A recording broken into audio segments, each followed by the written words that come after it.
किसी भी पार्टी के ऊपर प्रेशर बनाने का एक बहुत कॉमन तरीका है उस पार्टी के अगेंस्ट एक फॉल्स एफआईआर करवा देना। बहुत लोग ऐसे होते हैं जिनके अगेंस्ट एक फॉल्स एफआईआर रजिस्टर हो जाती है, जबकि उनका उस ऑफेंस से कुछ लेना देना नहीं होता। उन्होंने ऐसा कुछ करा ही नहीं होता कि जिसके बेसिस पे वो ऑफेंस बने। बट हमारा जो लीगल जस्टिस सिस्टम है वो कुछ इस तरह का है कि अगर कोई भी व्यक्ति पुलिस स्टेशन में जाकर अपनी कंप्लेंट देता है और पुलिस को लगता है कि इसमें कोई ऑफेंस बनता है, उस बेसिस पे एफआईआर हो जाती है।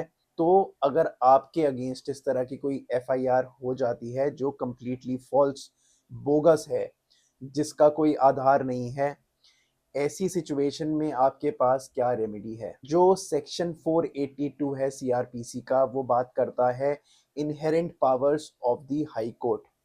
हाई कोर्ट के पास पावर्स हैं सेक्शन 482 में, जो कि काफ़ी ज़्यादा वाइड पावर्स हाई कोर्ट को दे रखी हैं एज पर दी सीआरपीसी। तो अगर आपके अगेंस्ट इस तरह की कोई एफआईआर हो जाती है जो कंप्लीटली फॉल्स है, तो सबसे पहले उसमें देखा जाएगा कि आपकी जो एफआईआर है उसके कंटेंट्स क्या कोई ऑफेंस को डिस्क्लोज कर रहे हैं, क्या उस एफआईआर में जो एलिगेशंस हैं वो उसमें कुछ डेट या टाइम मेंशन्ड है, या फिर बिल्कुल ही वेग और बॉल्ड एलिगेशंस आपके अगेंस्ट उस एफआईआर में मेंशन्ड हैं। अगर जो वो एफआईआर है वो बिल्कुल ही वेग है, बिल्कुल भी उसमें कोई भी मेरिट नहीं है, कोई भी सेक्शन वो अट्रैक्ट नहीं हो रहा है एफआईआर के कंटेंट्स के हिसाब से, तो आपके पास रेमेडी है कि आप ऑनरेबल हाई कोर्ट में एक पिटिशन फाइल करें under section 482 of CrPC for quashing of FIR.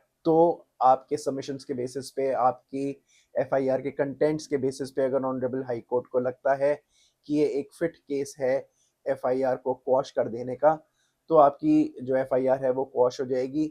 और क्वॉश होने से क्या होता है कि आपकी जितनी भी प्रोसीडिंग्स हैं एफआईआर की, इन्वेस्टिगेशन, और अगर चार्जशीट भी फाइल होनी होती है, वो सारी प्रोसीडिंग्स खत्म हो जाती हैं। आपका जो क्रिमिनल केस है वो बिल्कुल खत्म हो जाता है by the orders of the honourable high court.